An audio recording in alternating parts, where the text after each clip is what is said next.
Председатели, почитувани колеги пратеници, денес на дневен ред ни е предложениот ребаланс на буџет за 2022 година. Одма на почетокот ќе кажам дека овој ребаланс представува економско предавство на својот народ и на своите граѓани од страна на оваа влада. Покрај останатите предавства, како што се националните енергетските предавства, кои ни ги сервира оваа влада и им ги сервира на своите граѓани, овој ребаланс е најголемиот доказ за економското предавство кое го врши оваа влада со расипничкото трошење на народните пари. Ребаланс на буџет кој дојде само после нецели 6 месеци од 2022 година, што покажува колку владата била успешна, односно неуспешна при проектирањето на буџетот, за кој ние како опозиција алармиравме и укажувавме при неговото носење дека е непродуктивен, неразвоен и со многу непродуктивни трошења и не ја отсликува реалната слика на македонската економија и дека нема да ги задоволи потребите на македонските граѓани за тековната 2022 година. Власта се правда дека за лошата економска состојба дека се виновни здравствената криза со коронавирусот, а секако и состојбата со војната помеѓу Русија и Украина и дека овие два фактори не можеле да ги предвидат и да ги спречат, но затоа како влада требаше да ги лечат овие состојби, овие кризи што ни се случуваат со правилни антикризни мерки кои требаше да се насочени кон обезбедување на помош на граѓаните и стопанството. Но за жал правилната помош изостана и затоа сме најлоши од сите земји во соседството во справување со овие кризи и имаме најлоши резултати. За да го видиме сето тоа, треба да се вратиме да и погледнеме бројките од почетокот, па да ги споредиме со бројките и состојбите во соседните држави. Од тука ќе видиме и заклучиме дека не е виновникот само во коронавирусот и војната во Украина, туку, како што кажав, најголем виновник за ова што ни се случува е владата и нејзините неуспешни економски политики, затоа што соседните држави многу подобро се справија и се справуваат со предизвиците, а Македонија после 5 години власт на ова гарнитура и 2 години криза колку што се, стана испокрадена земја,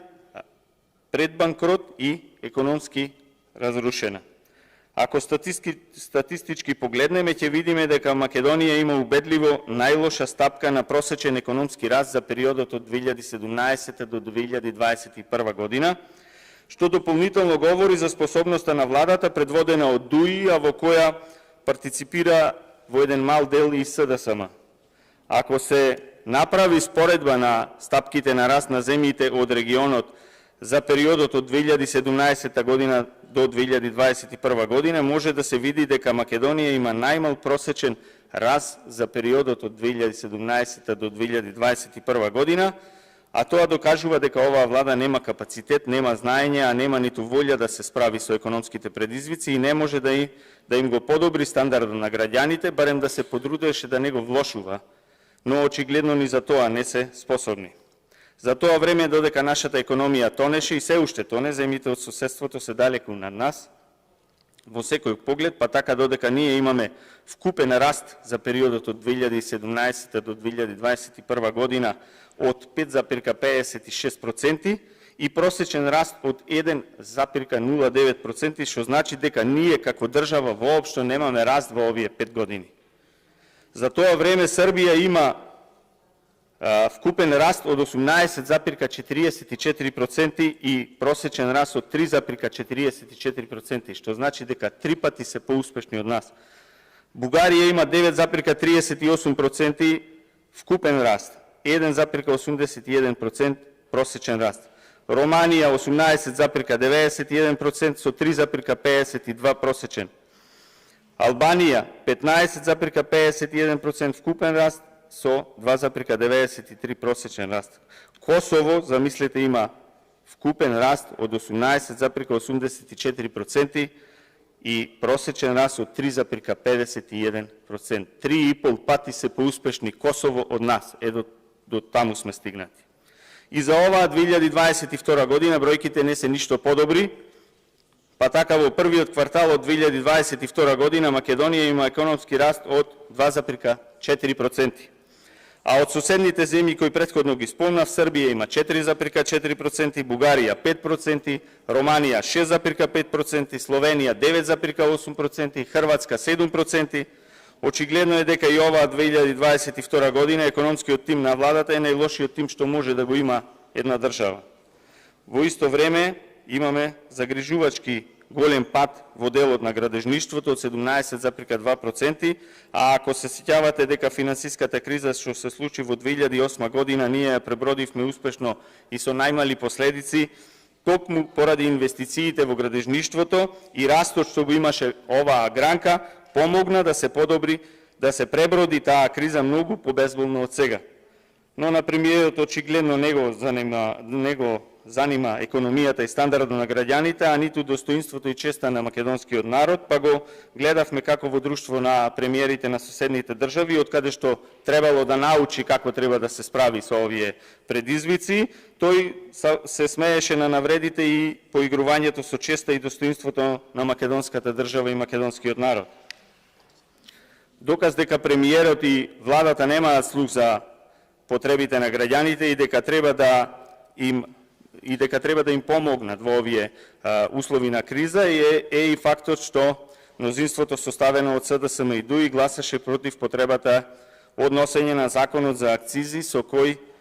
требаше акцизата на течните горива да се намали за 50%, како и законот за ДДВ со кој се ослободуваше храната од ДДВ и се намалуваше ДДВ-то за течните горива од 18% на 5%. Овие два закони за домаќинството и транспортниот сектор значеа многу, но како и секогаш СДСМ и ДУИ се против кога се предвидува државата да се откаже од својот дел, односно од акцизата на горивата и ДДВ-то, затоа што така им останува помалку пари во буџетот за крадење, а доколку ги прифатеа овие два закони, цената на горивата ќе се намалеше. Ќе се намалеше акцизата за 50% и ДДВ-то од 18 на 5%, што ќе резултираше со намалување до 25 денари за литар гориво за сите видови на горива и со тоа ќе се намалеше ценовниот удар кон граѓаните и кон транспортниот сектор, затоа што зголемената цена на транспортот продуцира и зголемена цена на сите останати продукти. И што е уште полошо, ова парламентарно мнозинство на амандманската расправа за овој ребаланс на буџет гласаше против амандманот кој беше предложен од наша страна, а беше на барање на Сојузот на синдикати на Македонија за линеарно зголемување на платите за 2806 денари, а понатака и на крајот од амандманската расправа овој амандман повторно беше поднесен како комисиски амандман, но за жал повторно беше одбиен од страна на мнозинството. Со тоа се виде вистинското лице на оваа катастрофална коалиција, која направи Република Македонија најсиромашна земја во регионот, но ние тука нема да се откажеме, ние ќе продолжиме со да нудиме решение кои ќе донесат подобар живот за граѓаните, а помалку пари за непродуктивни трошење на власт. Затоа требаше да се прифатат амандманите со цел да се намали цената на неопходните продукти за исхрана, кои поради неодговорноста на владата и неприфаќањето претходно и на предложените закони од наша страна, овие производи преку ноќ поскапеа за 5%, за подсетување само дека во април оваа година инфлацијата достигна 10,5%, во мај изнесуваше 11,9%, а во јуни да имаме рекордна инфлација од 14,5%, со што за една година трошоците за живот пораснаа за цели 5500 денари. Зголемувањето се должи на енормниот раст на цените на производите, најголемо зголемување има кај исхраната и пијалоците и затоа синдикалната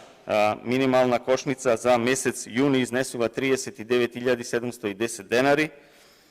и од јануари до сега е зголемена за 9,49%. Овој износ е многу над износот од 36.000 денари од две минимални плати, за кој власта кажуваше дека се доволни за поминување на еден месец, но гледаме дека тие средства инфлацијата ги изеде.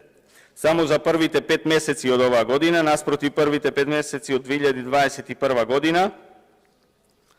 Трошоците за живот се зголемени за 9,1%, а кај цените на мало за 9,7%.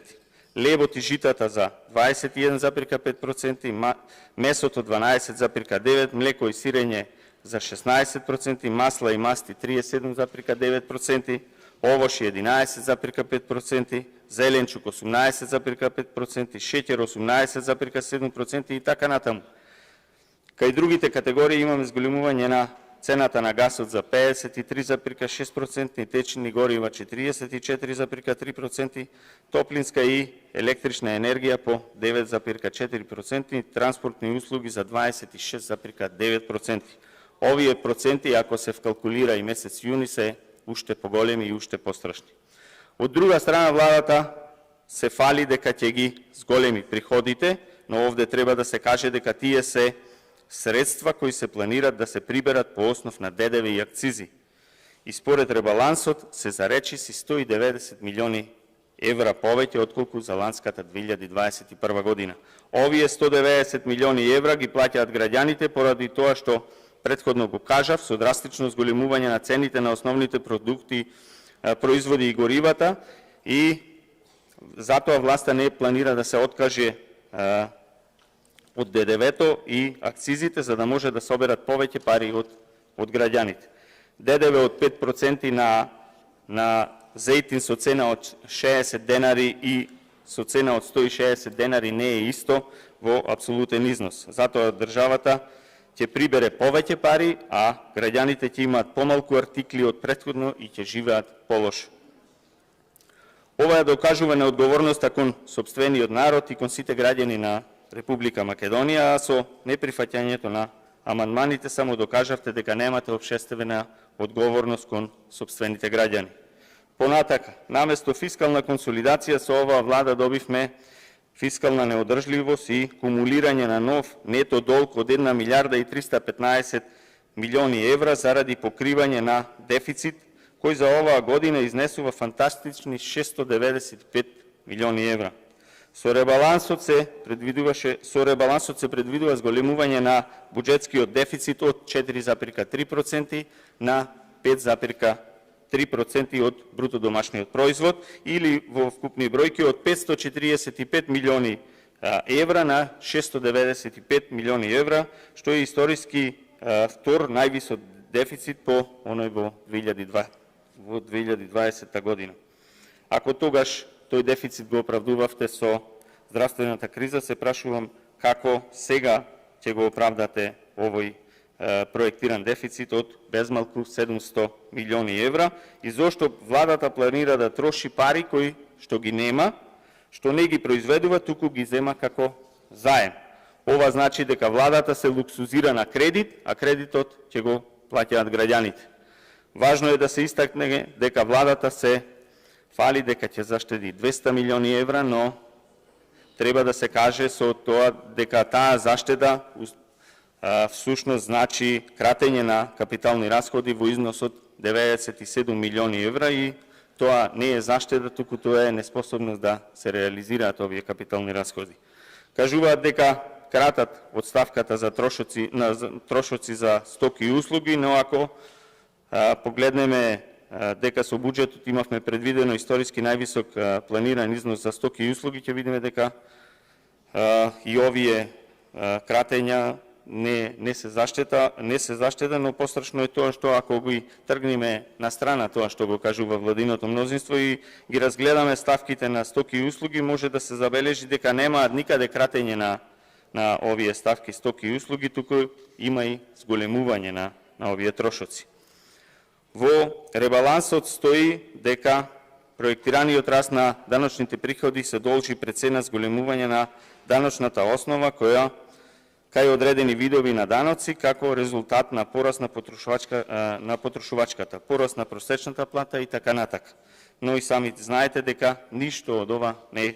точно. Знаете дека растот на даночните приходи е заради високата инфлација, растот на цените значи поголема даночна основа, повеќе прилив од ДДВ, увозни давачки и заради растот на минималната плата, што значи дека поголема даночна основа за персоналниот данок и за придонесите. Ова најдобро може да се види ако се погледне управата за јавни приходи и се погледне ставката 2, каде што јасно може да се види дека според ребалансот приходите на управата за јавни приходи ќе се зголемат за цели 48,32%. Затоа растот на даночните приходи не е заради раст на потрошувачката, туку е заради високата инфлација и енормниот раст на цените на сите производи и услуги. Се поставува прашањето како може да има раст на приватна потрошувачка кога усогласувањето на платите не е согласно инфлацијата. Па нормално е дека во едни такви услови дека се губи реалната вредност на платите, а тоа ја намалува потрошувачката моќ на граѓаните. Кај персоналниот данок стои дека приливите во буџетот по овој основ се и заради зголемен број на даночни обврзници во системот на данокот на личен доход по основ на намалена стапка на невработеност. Поголема лага од ова не можела да смисли владата. Не мора да сте некој економски експерт за да знаете дека ова е лага. Доволно е да живеете во Република Македонија и да појдете на автобуските станици низ државата во било кој град и да видите секојдневно по колку автобуси полни со млади и работоспособни граѓани заминуваат од државата секојдневно. Стапката на невработеност не се намалува заради тоа што луѓето се вработуваат, туку се намалува затоа што нашите граѓани се иселуваат од Македонија, бидејќи изгубија надеж дека нешто ќе се подобри во оваа наша држава. Заминуваат затоа што не можат повеќе да ги трпат понижувањата, криминалот, корупцијата и аромилукот на оваа власт. Заминуваат и македонци, и албанци, и турци, власи, роми, срби, бошњаци и сите што се затекнати на ова парче македонска земја, затоа што ова веќе станува неиздржливо. Јас просто се чудам како до сега се нема иселено и шефот на државата, кој нели самиот кажа дека би се иселил од државата доколку не станеше председател, што значи дека во 2024 година, после председателските избори, може да очекуваме дека и тој ќе не напушти, бидејќи јасно е, повеќе од јасно е дека ќе ги загуби изборите. Ете, до тој степен сме стигнати да ни заминат сите од државата, да остане само владата. А замислете, пред да дојде ова власт, се правеа протести пред влада, се оставаа кондори во знак на протест, од тоа колку млади во тоа време се иселувале и ветувавте дека кога ќе дојдете на власт, ќе ги вратите младите. Не само што не ги вративте младите, туку процесот на иселување, кој е долгогодишен проблем, морам да кажам, вие го претворивте од иселување во евакуација од Македонија. Процес во кој секој спасува глава, како знае и умее, и се снаоѓа како знае и умее. И бега од државата без разлика дали е млад или е стар. Владата предводена од СДСМ покажа дека нема капацитет да реализира ниту капитални расходи. Ваквата констатација е потврди и самиот вице-премиер за економски прашања Фатмир Битики во една негова изјава. Владата ниту еднаш ги нема остварено своите планови, иако воведе неколку механизми да се зголеми реализацијата на овие инвестиции. Најголеми капитални расходи за оваа влада се купувањето на акциите од страна на АД Гама во износ од 33 милиони евра и тие 170 милиони евра кои се префрлија дополнително на АД Мепсо и АД Елем за покривање на загубите поради несовесното работење на менеджментот поставен од владата и немањето на домашно производство на електрична енергија. Тоа се нашите капитални расходи. Поради тоа цената на електричната енергија во последните 18 месеци Регулаторната комисија за енергетика ја покачуваше во 4 наврати, постоизборно во 2020 година, како благодарност за тие што ве гласаа, им ја зголемивте за 7,4%, во јули 2021 година за 12,36%, на крајот од 2021 година 9,48% и сега од 1 јули, кога со новите блок тарифи ја зголемивте цената во просек од 7,4% за трите блок тарифи. Дополнително ја укинавте и дневната ефтина тарифа и така само за година и пол покачување на цената на електричната енергија изнесува над 36%. Да скратам, излез за сето ова е затоа се потребни избори да се спречи една мала група на луѓе од власта да ги испумпаат